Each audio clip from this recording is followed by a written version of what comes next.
Good morning, students of class 12th.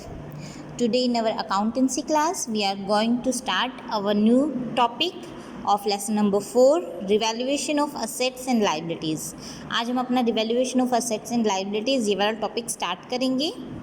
देखिए बेटा, इस टॉपिक के बाद आपका जो ये चैप्टर है वो कंप्लीट हो जाएगा. क्यों? वैसे तो ये चैप्टर और भी है आगे, बट आपका जो अब की बार लॉकडाउन की वजह से सिलेबस है वो थोड़ा क्या हो गया है, कम हो गया है. तो इसके बाद का जो टॉपिक है वो कैपिटल वाला जो है और न्यू बैलेंस शीट क्रिएट करना, एडजस्टमेंट इन कैपिटल, वो वाला आपका कट हो गया है सिलेबस में से. ओके, तो वो वाला टॉपिक हम नहीं करेंगे. तो उसके अकॉर्डिंग हम देखें, अगर हमारा जो न्यू सिलेबस है उसके अकॉर्डिंग अगर हम देखें तो हमारा जो ये वाला टॉपिक है revaluation of assets and liabilities, this is the last topic और इसके बाद हमारा चैप्टर कंप्लीट हो जाएगा. तो इस टॉपिक को बहुत ध्यान से समझिएगा. देखिए, असेट्स और लाइबिलिटीज़ को हम रिवैल्यू क्यों करते हैं? ताकि जब हमारे जो तीनों पार्टनर्स हैं, मतलब जितने भी पार्टनर्स हैं जो पहले वर्क कर रहे थे, उन्होंने जब असेट्स और लाइबिलिटीज़ परचेज़ की होगी या फिर उनके ऊपर जब जिम्मेदारियां आई होंगी, उस वक्त जो उनकी वैल्यू है जब उन्होंने ख़रीदी थी और जो इस वक्त है उसकी वैल्यू में पक्का कुछ ना कुछ फ़र्क आया होगा, जो बुक वैल्यू है और जो मार्केट वैल्यू है. तो उससे होने वाले लॉस को या फिर प्रॉफिट जो भी होता है, तो उन सभी पार्टनर्स में इंक्लूडिंग द रिटायरिंग पार्टनर हम डिवाइड कर देंगे इन देयर ओल्ड रेशियो. ठीक है, क्लियर है? देखिए, इसमें सेम एंट्री होगी जैसा कि जब हम नया पार्टनर आता था उस वक्त हमने की थी रिवैल्यूएशन असेट्स और लाइबिलिटीज़ बनाया था ना हमने, तो वैसे ही सेम एंट्री इसमें होगी. जस्ट इसमें क्या इंक्लूड होगा, इसमें रिटायरिंग पार्टनर भी इंक्लूड होगा. जब हमने एडमिशन किया था नए पार्टनर का, उस वक्त हमने न्यू पार्टनर जब एडमिट किया था उस वक्त हमने न्यू पार्टनर को क्या किया था, हमने रिवैल्यूएशन का जो अमाउंट था उसको इंक्लूड नहीं किया था उस अमाउंट के अंदर. ठीक है, बट रिटायरिंग पार्टनर को हम इंक्लूड करेंगे. क्यों? क्योंकि जो असेट्स और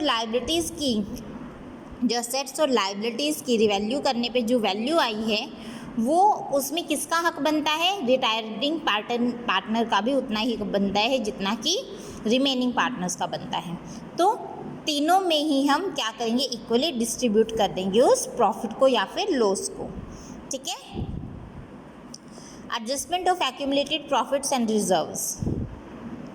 अब देखिए कैसे करेंगे. अगर हमारे पास प्रॉफिट्स हैं या फिर रिजर्व्स हैं, for distributing reserves and accumulated profits, same जैसे अगर हमारे पास जनरल रिजर्व पड़ा हुआ है तो general reserve account debit to all partners. All partners means सभी जो पार्टनर्स हैं इंक्लूडिंग द रिटायरिंग पार्टनर. ठीक है, to all partners capital account in their old ratio.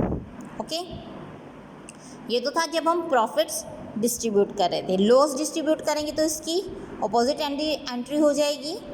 All partners capital account will be debited to profit and loss account. ठीक है, अगर debit balance है, अगर हमें लॉस क्या करना है, डिस्ट्रीब्यूट करना है अमंग द पार्टनर्स.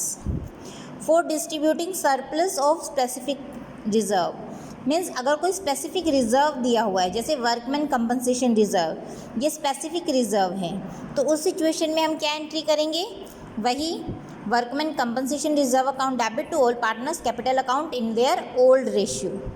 ये हमेशा ओल्ड रेशियो में ही जाएगा. ओके, इतना क्लियर है बेटा? अब देखिए बेटा, आपके इसके सम्स बनते हैं, अगर हम देखें तो वो बनेंगे आपके टोटल 32 तक. ठीक है, ये वाला टॉपिक करने के बाद आपका ये चैप्टर कंप्लीट हो जाएगा. Payment of the amount due to retiring partner. अब हमें कुछ पेमेंट करनी है, अमाउंट हमें कुछ देना है रिटायरिंग पार्टनर को. उसकी पेमेंट के बारे में अगर हमें कोई इन्फॉर्मेशन दी है, अगर हमें कहा हुआ है कि पेमेंट कैश में कर रहे हैं, तो हमारी एंट्री क्या बनेगी, retiring partners capital account debit to cash और टू बैंक. ठीक है, अगर उसका शेयर हमने पे कर दिया. अगर इसके रिगार्डिंग कुछ भी इन्फॉर्मेशन नहीं दी है कि हमने रिटायरिंग पार्टनर को अमाउंट पे किया है या नहीं किया है, तो हम क्या मान के चलेंगे कि जो रिटायरिंग पार्टनर का कैपिटल अकाउंट था उसको हम किससे क्रेडिट कर देंगे, with their partners loan account. Okay, clear है? पार्टनर के लोन अकाउंट को क्रेडिट कर देंगे जो रिटायर हो रहा है, और पार्टनर के कैपिटल अकाउंट को क्या कर देंगे, डेबिट कर देंगे। ठीक है, उतने ही अमाउंट से जितना अमाउंट उसको पे करना था। मान लीजिए 5,000 रुपये उसको पे करने थे, तो अगर कैश में पे किया तो retiring partners capital account debit to cash account, ठीक है, 5-5 हज़ार आ जाएगी। लेकिन अगर हमने कुछ भी नहीं दिया हुआ हमारे क्वेश्चन में, तो वो लोन अकाउंट में ट्रांसफ़र हो जाएगा। तो retiring partners capital account debit हो जाएगा तो रिटायरिंग पार्टनर्स लोन अकाउंट, उसका लोन अकाउंट खुल जाएगा। और लोन अकाउंट को हम नॉर्मल जो हमारी लेकर चलते हैं सिचुएशन, उसके अकॉर्डिंग ही चलेगी। जो पार्टनरशिप एक्ट 1932 है उसके अकॉर्डिंग जो रिटायरिंग पार्टनर का हमारा जो लोन अकाउंट क्रिएट हो गया, उसके ऊपर उसको इंटरेस्ट हमें देना पड़ेगा at the rate of 6% per annum. ठीक है, तो इसी के साथ बेटा आपका ये चैप्टर कंप्लीट हो गया है। अब अगर देखते हैं इसके क्वेश्चंस जो आपके बनते हैं, वो बनते हैं क्वेश्चन नंबर 35 तक। ठीक है, आप ये आज 35 तक करके आएंगे, मीन्स 28 से लेकर 35 तक आप अपने पूरे क्वेश्चंस कीजिएगा। ठीक है, अच्छे से इसमें वैसे बैलेंस शीट वगैरह दी हुई है कि बनानी है, बट आपके एग्ज़ाम में इस टाइप के क्वेश्चंस नहीं आएंगे। ठीक है, बट फिर भी आपके पास नॉलेज होनी चाहिए कि अगर जनरल रिजर्व दिया हो, एक्यूमुलेटेड प्रॉफिट दिया हो, स्पेसिफिक रिज़र्व दिया हो, या इस तरह की कोई भी रिज़र्व्स या कुछ भी एंट्री दी हुई हो, तो उसको अकाउंटिंग में बुक्स में कैसे रिकॉर्ड करेंगे। ठीक है, इतना क्लियर है आपका? Very good. तो बेटा आज आपका ये चैप्टर कंप्लीट हो गया है। इस चैप्टर के रिगार्डिंग कुछ भी अगर कहीं पे भी प्रॉब्लम हो तो प्लीज़ पूछिएगा ज़रूर। So that's all for today. Thank you बेटा।